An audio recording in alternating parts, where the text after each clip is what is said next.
We're here, Tom. Everyone get off my back because my computer logged me out. Welcome back to the Best Ball Happy Hour here at 4for4 Football. The gang is back together. He, of course, fresh from all around Europe. Where did you go? Underdogs hating winks.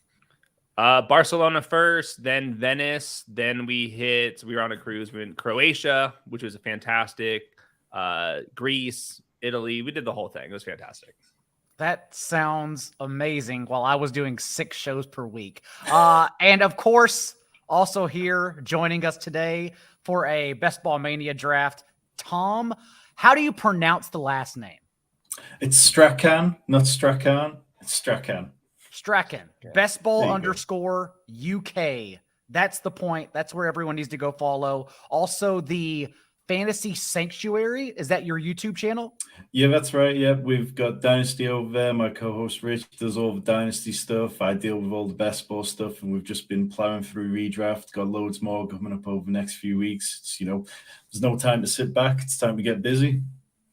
There is no time to sit back, and that's why we are jumping in right now for all those who want to participate. I think my computer's lagging too. What a disaster. It's okay. All right. We're entering a Best Ball Mania, $25 draft.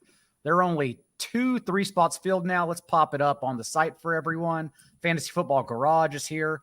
We're all going to make it. Hayden, when did you get back? On Monday? Yeah, Monday late. I refresh the timeline every once in a while, and it seems like we were arguing over the same things, whether training camp stuff is important or not, running back prices. So I was like, good time to take vacation, turned out. That's what I was about to ask you is, what were a couple of the biggest shocks whenever you returned that you noticed, whether it was changing ADP, news, whatever else? Well, like the little things like Melvin Gordon's back in the NFL. I was like, the other thing, Kadarius Toney gets injured again. So it's like, yeah, I feel like I didn't miss all that much. But now, like today, like refreshing the timeline today was just chaotic because the NFL training camp news is officially humming. I appreciate the work people do, but what we really need is a account that corrals all the beat writer news, but only that matters. Like, I can't put my notifications on for your account if you're retweeting everything. Breece Hall or Jalen Naylor having a catch in practice. Who cares? Doesn't matter at all. I only want pertinent notifications. So someone start that account and let me know so I can put the notifications on. What we need is, accounts that are not going to tell us about Jimmy Graham. Any account that's ready to just ignore Jimmy Graham, that's what I'll follow. 1 year deal, not a 1 day, 1 year, which has got to be shocking. The most shocking news. It's very Tim Tebow-esque, except as we know, that only happened because he was buddy-buddy with Urban Meyer. This one, outside of nostalgia, doesn't make much sense at all. The Saints now have 5 tight ends on their roster, so whatever works for them. Tom, I know you've been attacking all of these drafts. What have been some important takeaways so far as you've been streaming, as you've been learning? We've even done a couple drafts together on your channel. Yeah, so I think the one kind of pivot point over the last few weeks, which has had me thinking the most, is the James Cook situation in the light of Nyheim Hines getting injured. Now we're talking about, okay, is there going to be slightly more in the passing game involved for him? And Nyheim Hines never really got involved after the Bills. It seemed clear that they wanted a running back who could catch the ball, and they gave up on McCaffrey after he went to the Niners, and we got Nyheim Hines. But now, does it just give James Cook slightly more ceiling than before? That's a player who I hadn't drafted an awful lot of, so he's definitely slightly more on my radar. I don't know how you feel about that. Your thoughts, Hayden, on the Buffalo Bills situation without Nyheim Hines now? Yeah, I just keep going back to the touchdowns. Who's going to score the touchdowns? I'm not sure how much James Cook. I think James Cook could easily be the wide receiver 24 on the season this year, but I'm looking for more upside than that. That's kind of where I'm at as well. I understand the argument about chasing a pass-catching running back in the later rounds.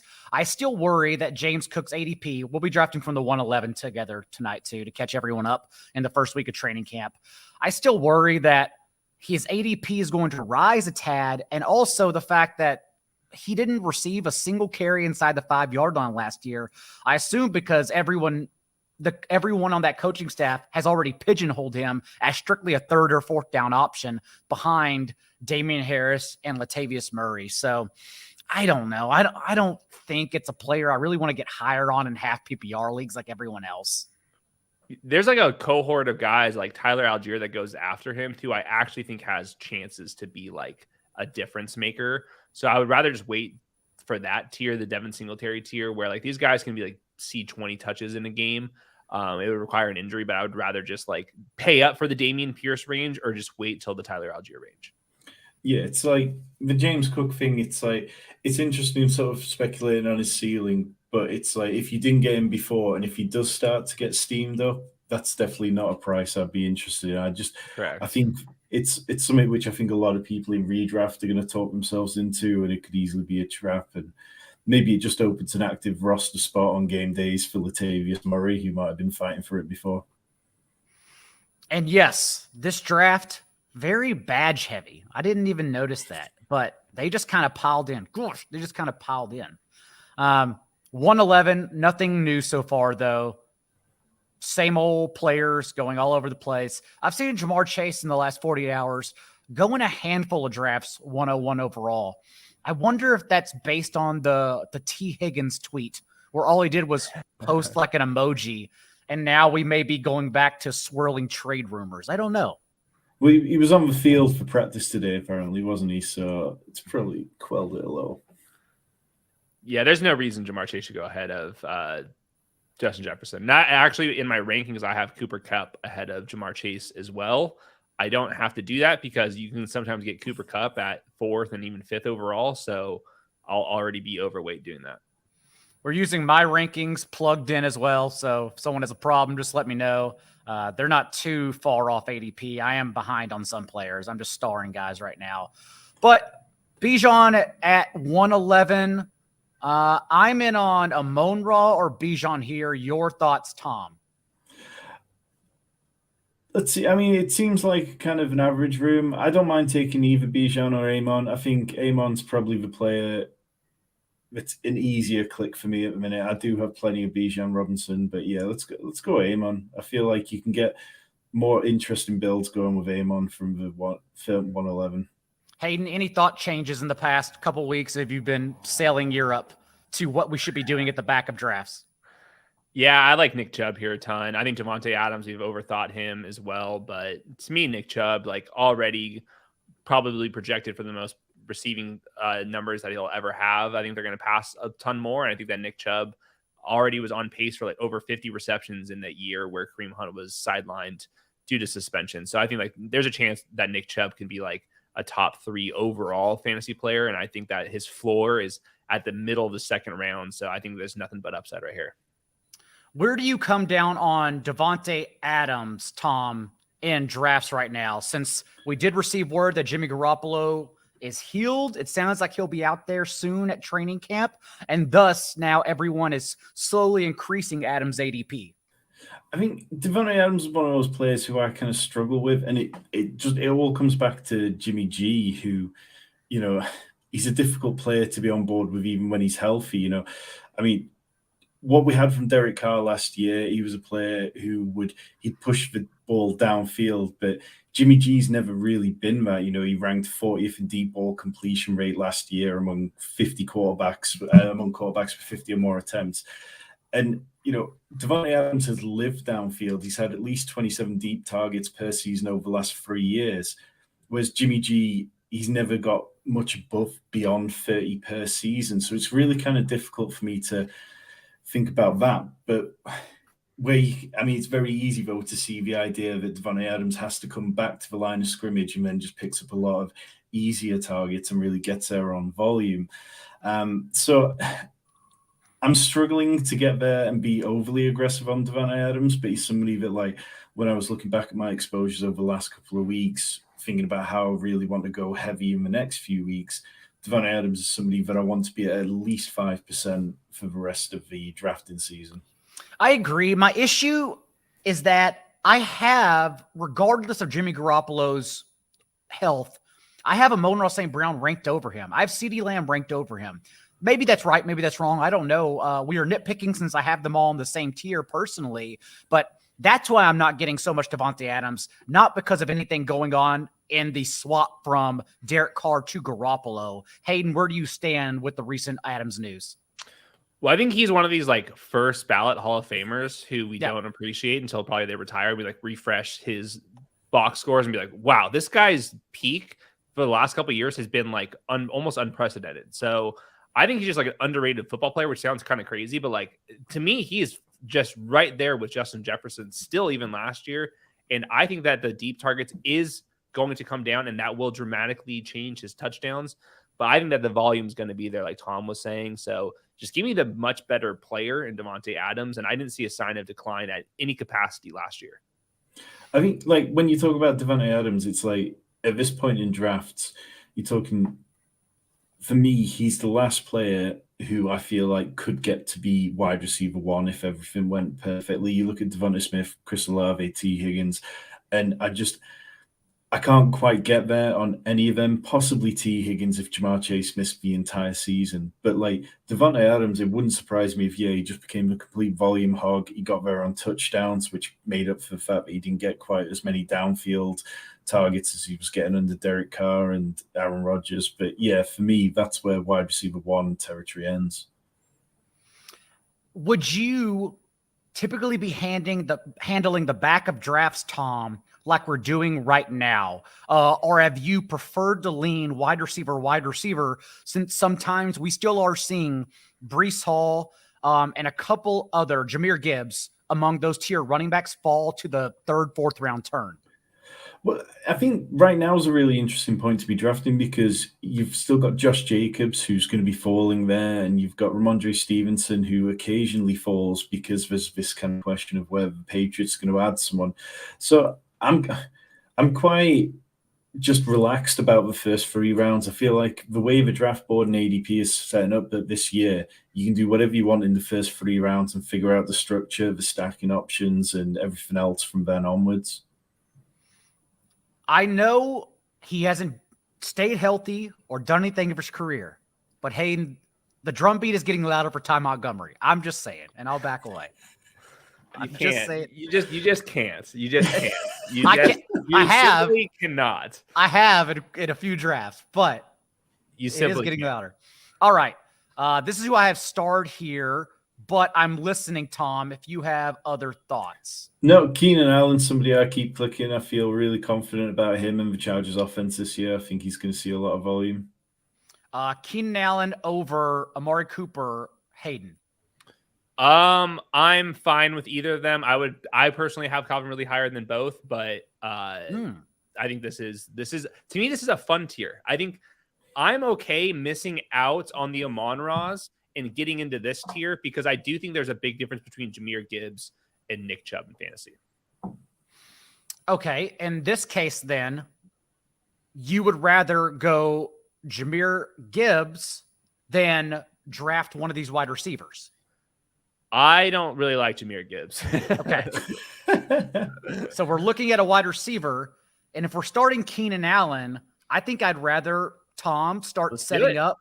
Yeah, I'd rather start setting up the Herbert double stack. I mean, it's hard to pull off. It's hard to pull off. So if you can get it, there is definitely some uniqueness levels or levers here. So it'll require her, I think, falling a couple spots, but sorry, their ADPs were so close together at like the 4 or 5 turn that it was hard to get this. So hopefully we get lucky. Yeah, and what you were saying about being a fun area of the draft, it's like you can either go with Keenan Allen, Mike Williams, or you can go with Keenan Allen, Jerry Jeudy for that week 17 correlation and then set up the Russ stack later on. But it's like it's not long after this where the decisions get so much more miserable. And another way to try to backdoor it, as we always talk through unique ways to stack in this tournament, especially as more and more players keep jumping in, would be to go Keenan Allen there, and then you can get Jerry Jeudy, and then you can come back with Herbert and tack on Quentin Johnson if you're still looking for weird ways to double stack Herbert. Brandon's in the draft. Yeah, welcome to the Shark Pool, Brandon. I apologize that you happened to join this ridiculous room.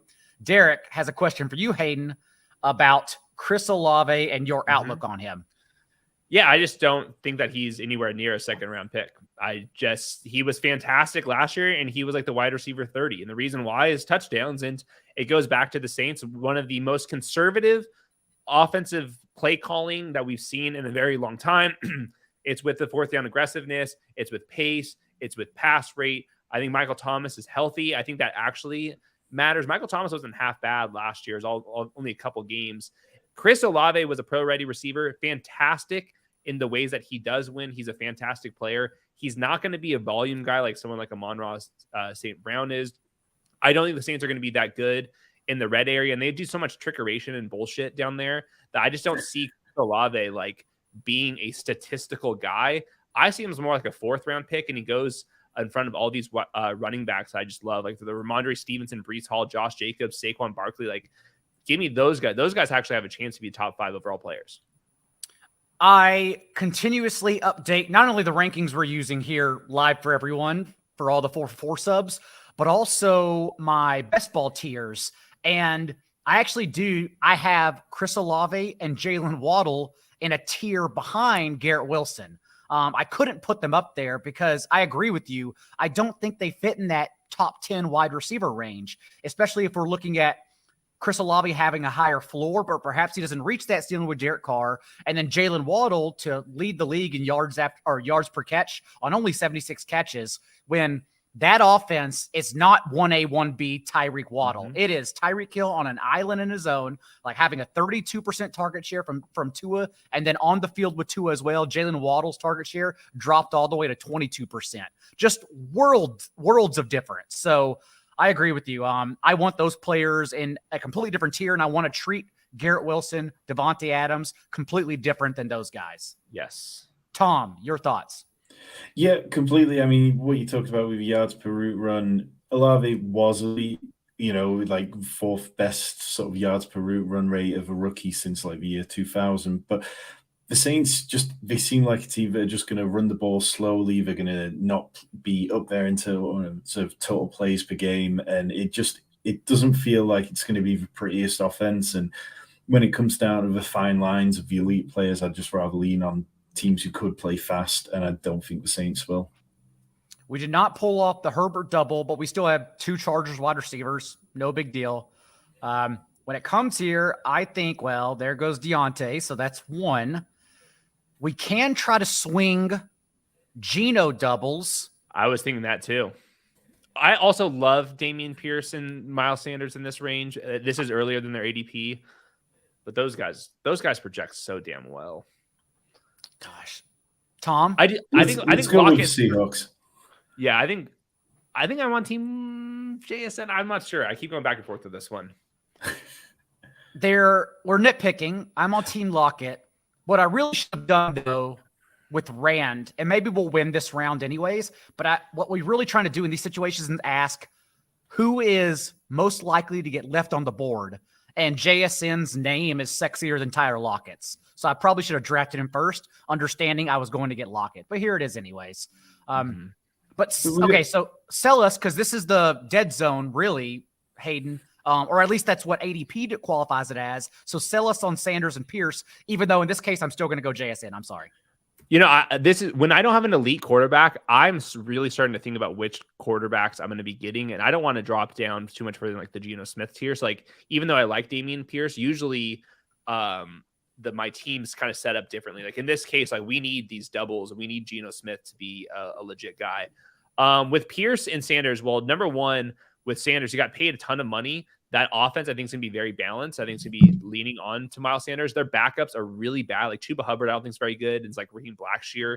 And they keep just saying that they want Miles Sanders to be a 3-down back, and they paid him like that. So in the first year of the contract, I think that they'll let him fail in that role if he does fail. And then with Dameon Pierce, he already had a 3-down role last year, has the size and the skill set to do that. I think that I want to be betting on C.J. Stroud being good. And I don't think that means drafting a bunch of C.J. Stroud, because it's hard for rookies to be fantasy viable. But I do think it does mean that Nico Collins can get there. Dameon Pierce can get there. Devin Singletary as a handcuff, he can get there. And same thing with Dalton Schultz. So I just like the kind of projected volume for those guys. I did not realize Shanae O'Connor had passed away. Thanks for joining anyways, though, Jay Lizard. Also, you just put out your bust list free for everyone is it still underblog.com? It is Underdog Network now. Underdog Network. Okay. What player was the one that hurt you the most to write in your bust column? I was going crazy with them, to be honest. The one player I already know I'm going to pin as the easiest bust at his ADP in fantasy football. Everyone's going to get mad about it, but I think T.J. Hawkinson is kind of the easiest fade because he has a high floor. He got better. But even with the Vikings, with all this volume, everyone's trying to extrapolate for him over the course of a full season. He had one finish inside the top 6 tight ends. Like, he became a safer player, but who cares about safe plays in the first 5 rounds? Like, we're trying to win our leagues, and T.J. Hawkinson doesn't win your league. Mm-hmm. Yeah, man, his volume is like, it's hard to like parse through who's going to get the volume. I'm on team Jordan Addison though. So are you higher on Jordan Addison, or you just like think the Vikings are going to get worse if you're out on Hawkinson, Diggle? Addison and Justin Jefferson's fine. I'm finalizing my team previews. They begin running on Monday. I know yours are already all out. You have charts and everything. I'm running mine. They begin on Monday, and I have the Vikings in a rebuild season.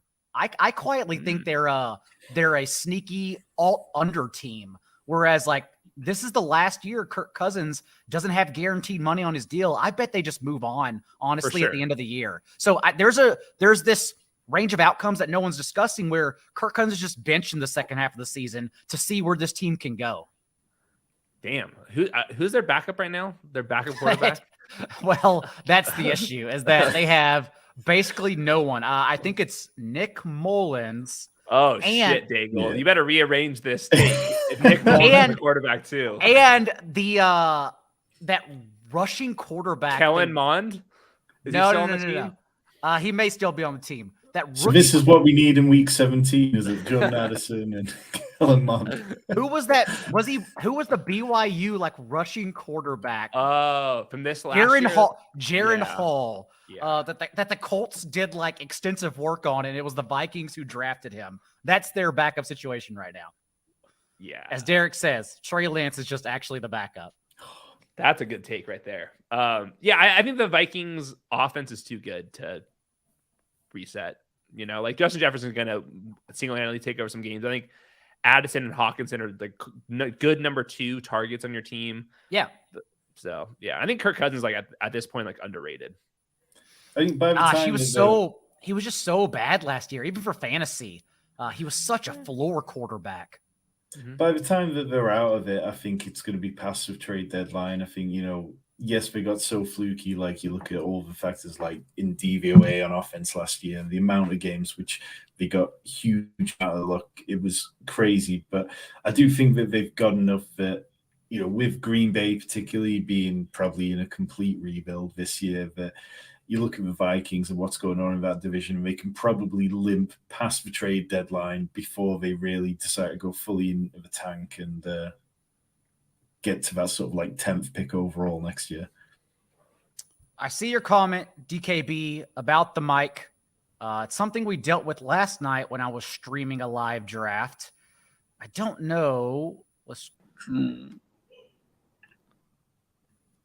I don't know how else to fix it, though, or what's going on since I don't hear it. I will do my best to keep trying to update it, DKB. I have no idea. Also, Jay Lizard has a suggestion for comments. Tom, this seems like more up your alley to go listen to Lion and the Cobra. I mean, I've got quite an eclectic music taste, but that's not one I can recall off the top of my head. So I'll add it to the list, and I'll definitely give it a listen when we finish on here. Okay. I think we're looking at Deshaun Watson stacked with Nick Chubb. Yes. Oh, Elijah Moore's here too.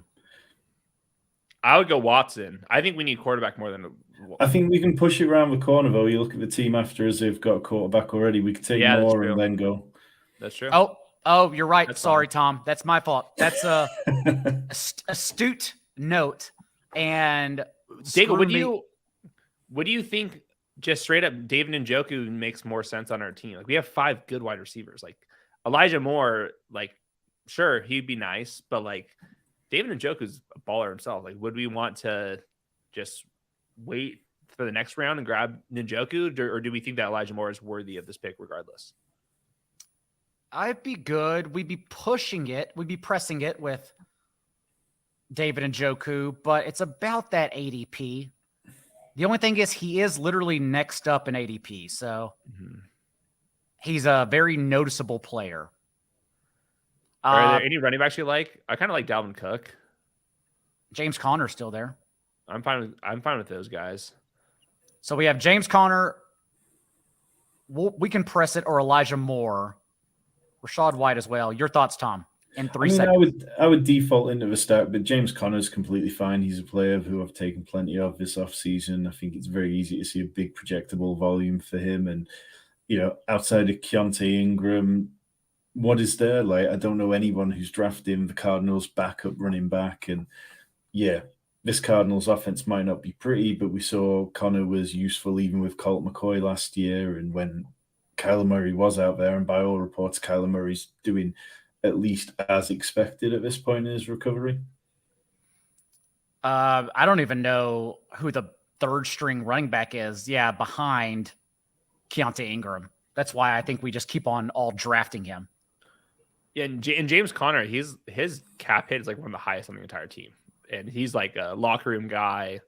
I don't see him getting benched, really. I think he's just going to eat up garbage time work. And I think with Colt McCoy, he had like top 5 running back finishes like completely down the stretch. So I think James Conner in previous years would have been like a 5th, 6th round pick. The fact that we can get him in the 8th round now, to me, this is where like the projection beats out the correlation here. And I think that we can find other ways to correlate Deshaun Watson. I just think that James Conner is going to run laps around Elijah Moore in fantasy points.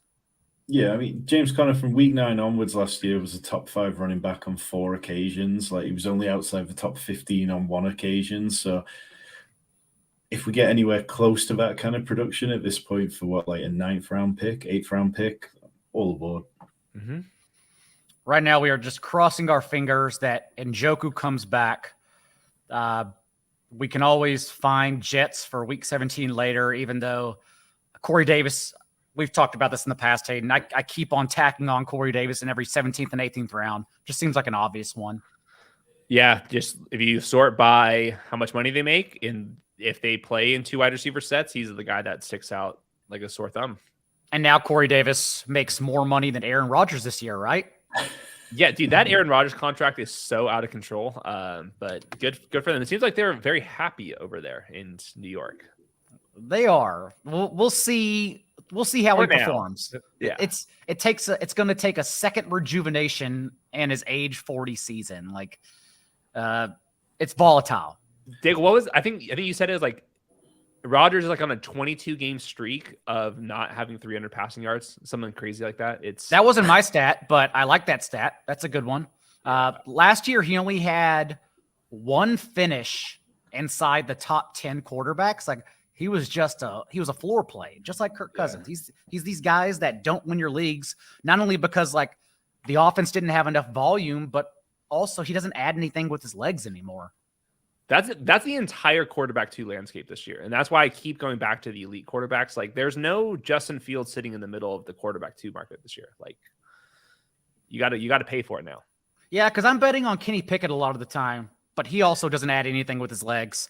Well, that's quarterback 3 range though. That's like way later. I get down with the quarterback 3s. They're kind of freaky this year. Tom, how are you handling the quarterback ranges? Yeah, behind the big 3. Are you sitting out and waiting for the Tua, Kirk Cousins, Daniel Jones? Because I feel like all those guys are the same. Like, that entire tier, Deshaun Watson included, they're just all the same player. I mean, last year we look back and it's easy to forget it, but Justin Herbert was being drafted ahead of Patrick Mahomes, and it was Patrick Mahomes and that kind of tier there where it was a lot better for your fantasy teams. Really, the cost of acquiring Patrick Mahomes and then down to Trevor Lawrence and Tua was really good. And this year we've seen him be pushed up. I'm a big believer in the Rovis sort of thought process of 2 quarterbacks in a window where you're talking about quarterbacks between like round 7 to round 12. And I like doing 2 QB builds with them. Sometimes I feel like the cost of acquiring the quarterbacks where they are now, you forced into 2 quarterback builds. Like, if you're spending 2nd round capital on a player purely to stack with a first round talent, then you've got to go and believe that it's going to be a 2 QB build. But look, I mean, I'm an unapologetic Ravens fan. Like, I have my bags absolutely packed with Lamar Jackson this year. I think the hype could easily pick up on him. I think Justin Herbert, the hype could definitely pick up now that he signed his contract yesterday. If he goes into camp with everybody healthy, what is the reason that he's being drafted so much further behind where he was last year when it feels like his situation has improved? Mm-hmm. I agree with you. I'm listening. I'm just crossing my fingers because we've almost reached the promised land. We might have just absolutely nailed this if we can get these Q picks in. This is how you build a little team here. This is a good team. Don't you do it. Yeah. Okay. Yeah, that's okay. All right, boys.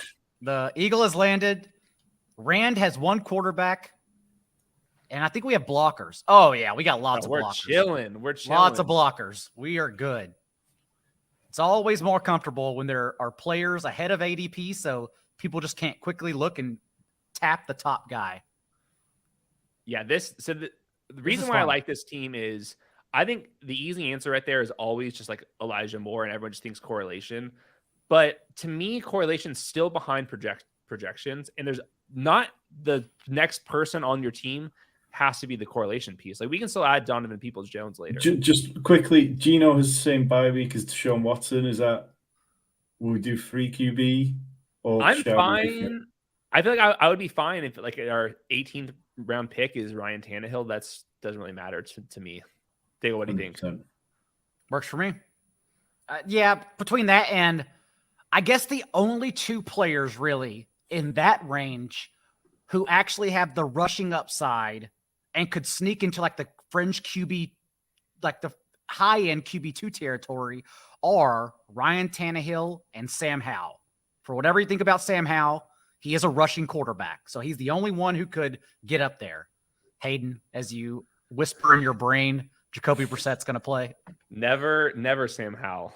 But yeah, no, he actually does run the ball, so I could see it. I'm pulling up the week 5 matchups just to see if we can get any of these really bad quarterbacks and good matchups. Like Desmond Ridder plays the Texans, for example.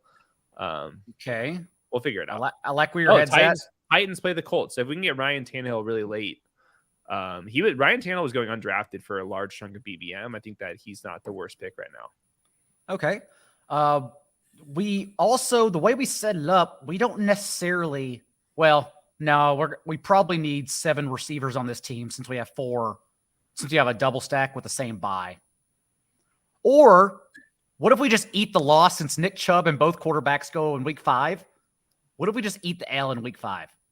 I say we email Underdog support and see we can see if this team can go into weekly winners.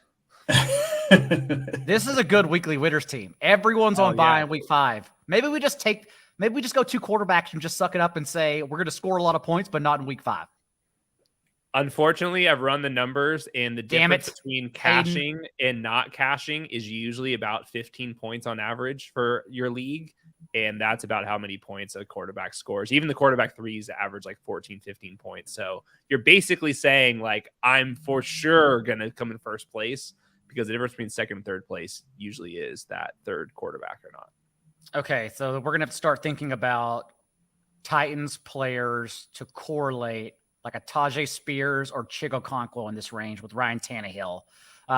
Hayden, how are you handling the game theory around Kyler?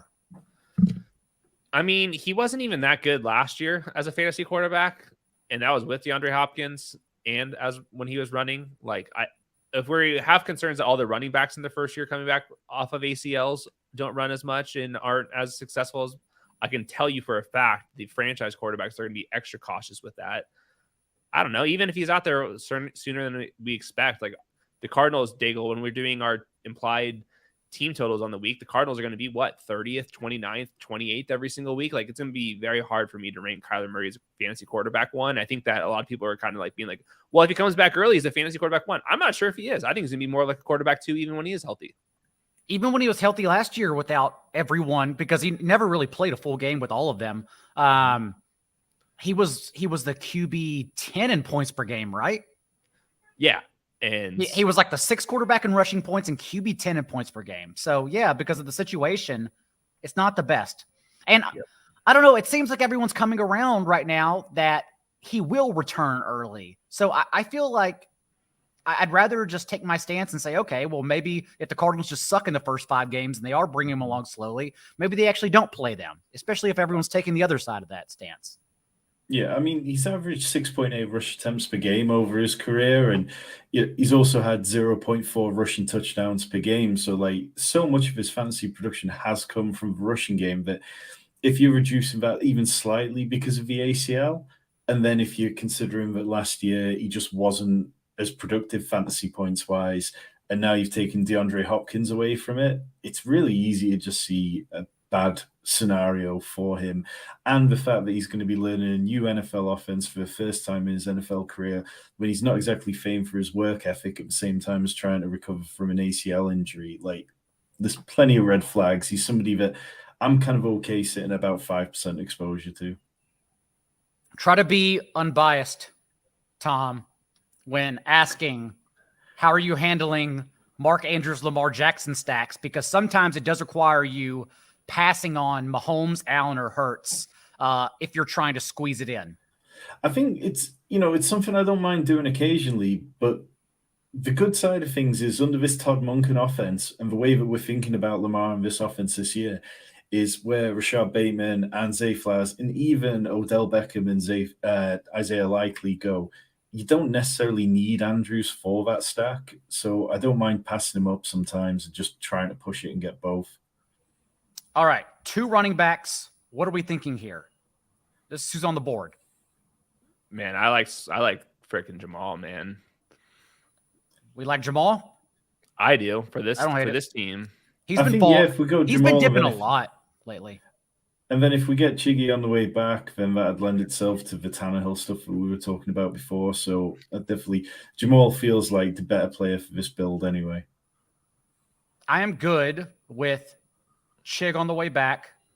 He does not have the same bye week as Njoku. Fine ADP. Hayden, we agree? I just don't think his projection makes sense for this ADP, but I'm fine with it within the context of who would you go instead? Who is like the best running back available right now? Or wide receiver? Algier, Bigsby. Running back is. What about wide receiver? We're at Mingo. I'm not counting Van Jefferson. We're at Mingo. Mingo Rice. I don't know. It doesn't really matter. It's not a fun tier. Everyone's the same. This tier sucks. That's why I take Tyler Algier a lot in these. So do I. The Falcons RB2 weekly RB2 last year averaged 10 touches. If they are using Bijan more as a pass catcher, we'll see if that actually happens. There's just a lot of ways Tyler Algier still gets there. He averaged 120 yards from scrimmage for like a full month. That he's good. He already proved, like Zay Jones, who went right here. Otherwise, I think I would have drafted Zay Jones there. He's already proven he can have top 5 weeks. That's all I need to see. I don't care about the personnel situation. Mm-hmm. Let him sort it out throughout the year. Yep. Yeah, I mean, he finished last year with 1,000 rushing yards, like in his rookie campaign. If it wasn't for Bijan, how high would Tyler Algier be being drafted? Hayden, I don't know if you can remember pre-draft what he was being drafted as. I would guess he would be by Dameon Pierce and Miles Sanders. Like, what's really the difference? That makes sense to me. Dig, I'm with you. Like, I had Bijan Robinson on my bust list. Not because I think Bijan's bad or anything like that. I actually love the Falcons run game. I'm just a little bit worried that some of the fancy stuff that Arthur Smith does might end up costing Bijan some easy touches by the goal line that can go into Tyler Algier's lap. So I've been drafting way more Algier than I have Bijan. Especially when we're talking about, like, maybe Bijan outscores Austin Eckler, but I don't think that's a bet I want to make. I think I'll gladly still keep drafting Eckler. I'm with you, Daigle.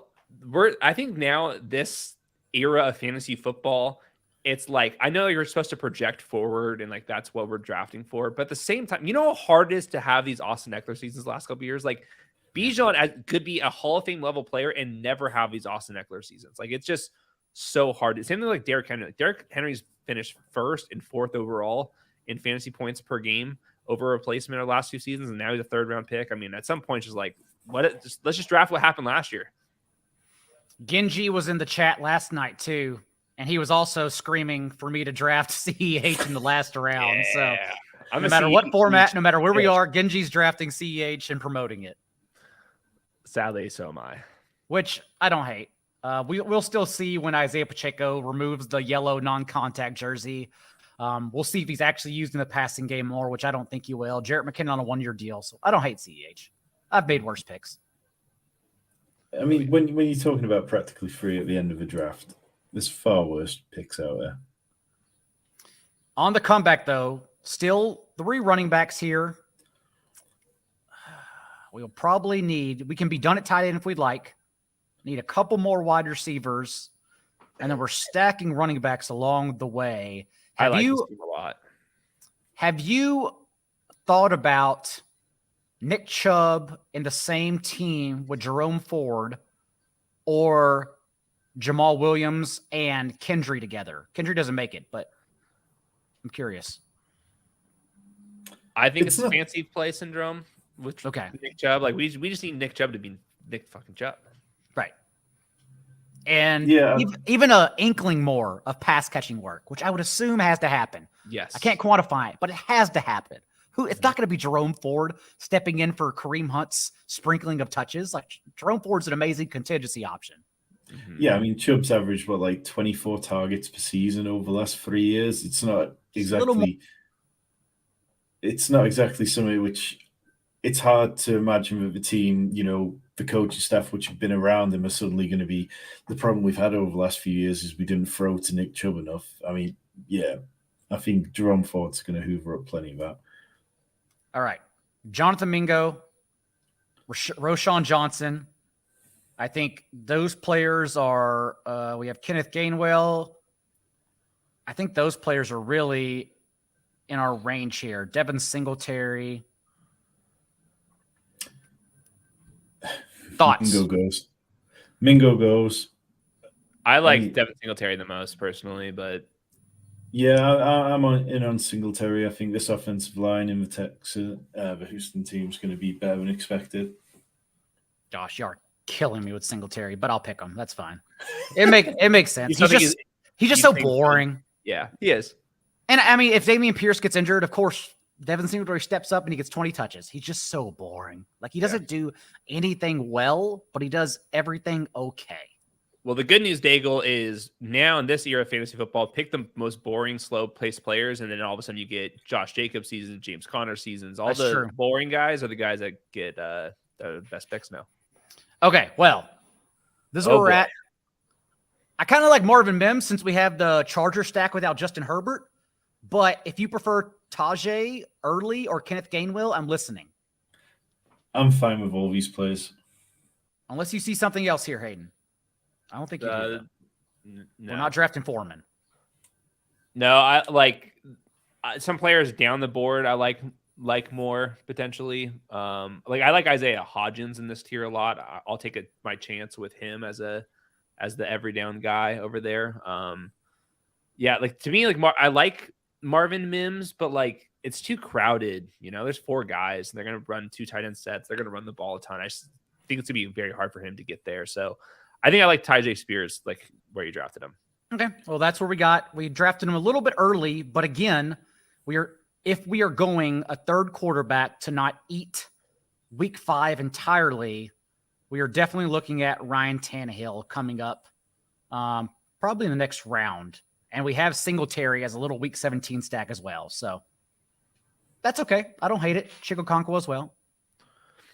Yeah, this team's very correlated, and it's a good balanced team. That's another thing is it's contrarian to have a balanced team, but if you're just looking at the laws of diminishing returns, balanced teams is pretty damn good. So as everyone keeps going away from balanced rosters, I think that balanced rosters become even better. So this was a very balanced roster. If you go ahead, Tom.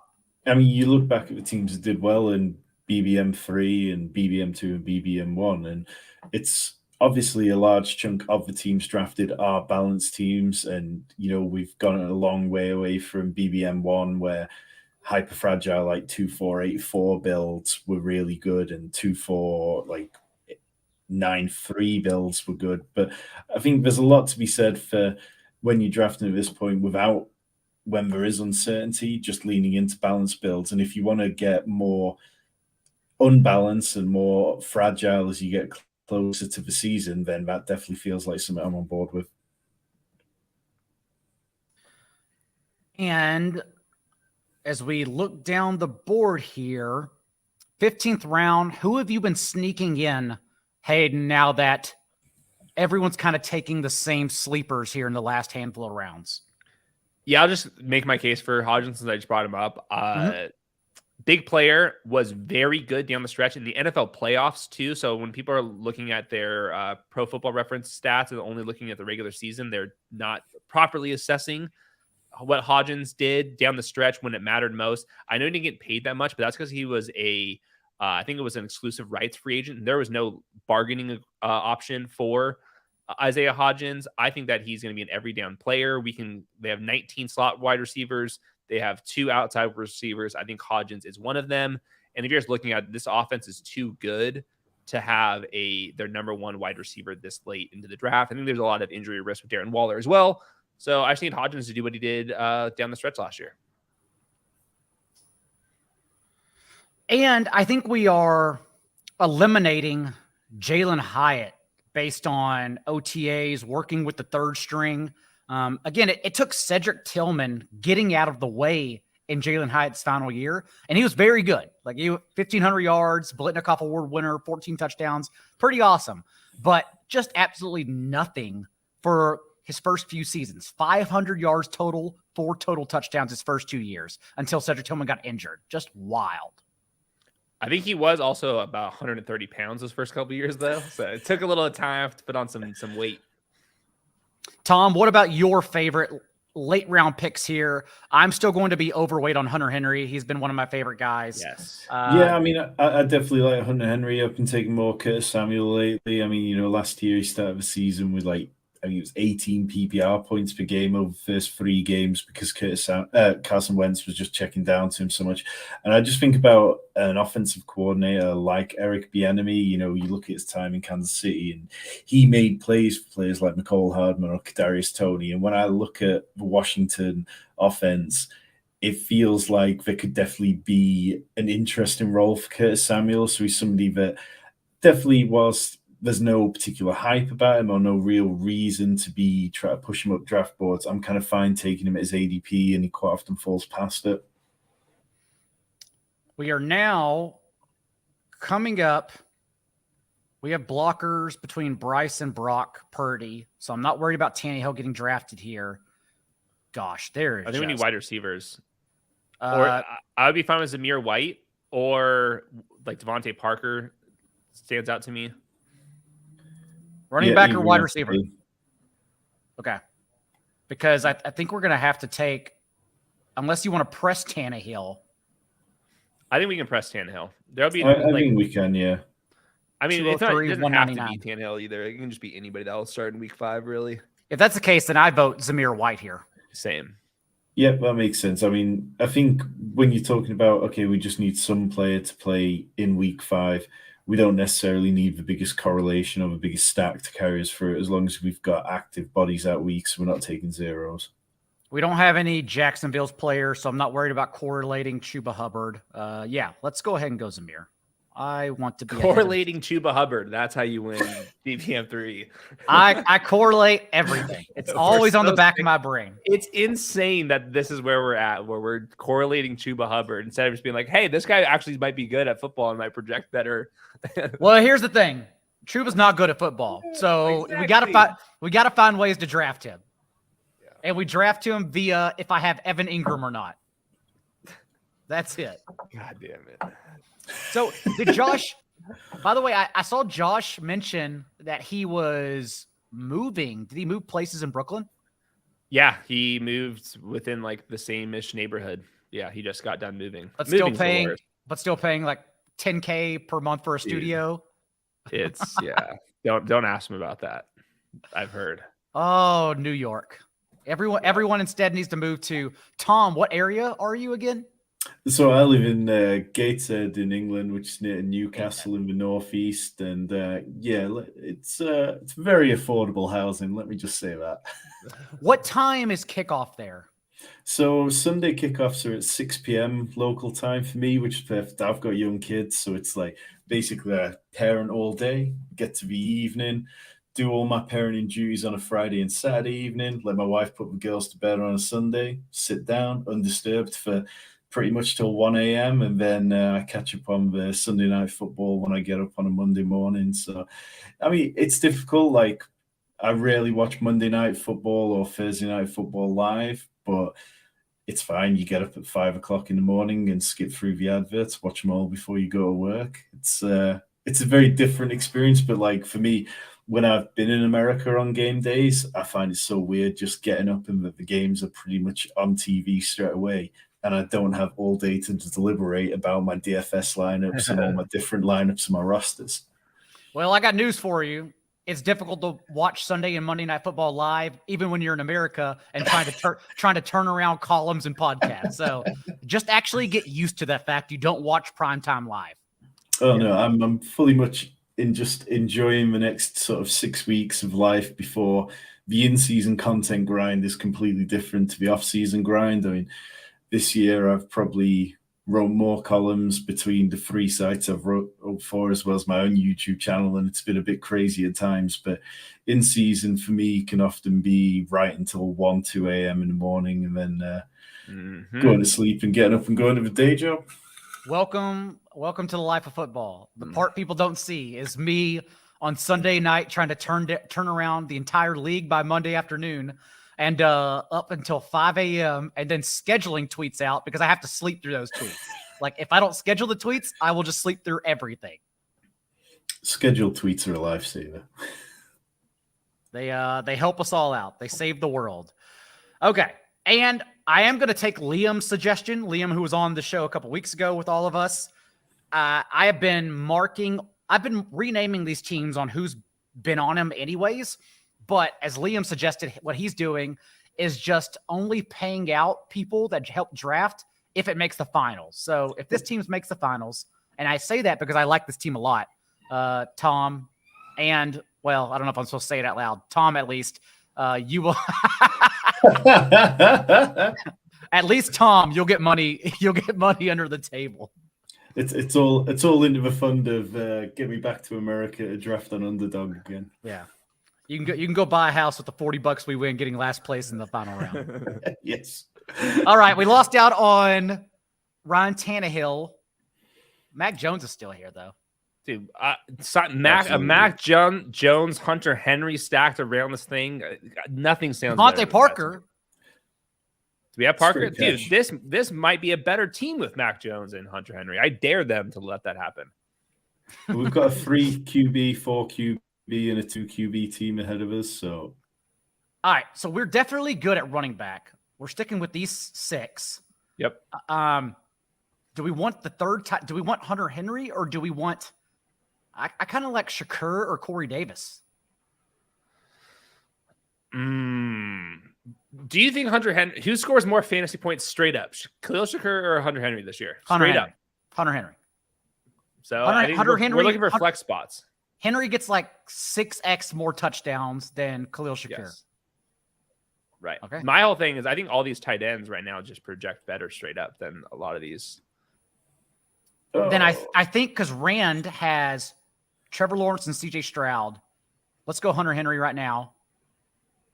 And then Mac Jones, unless he's a jerk, should come back to us.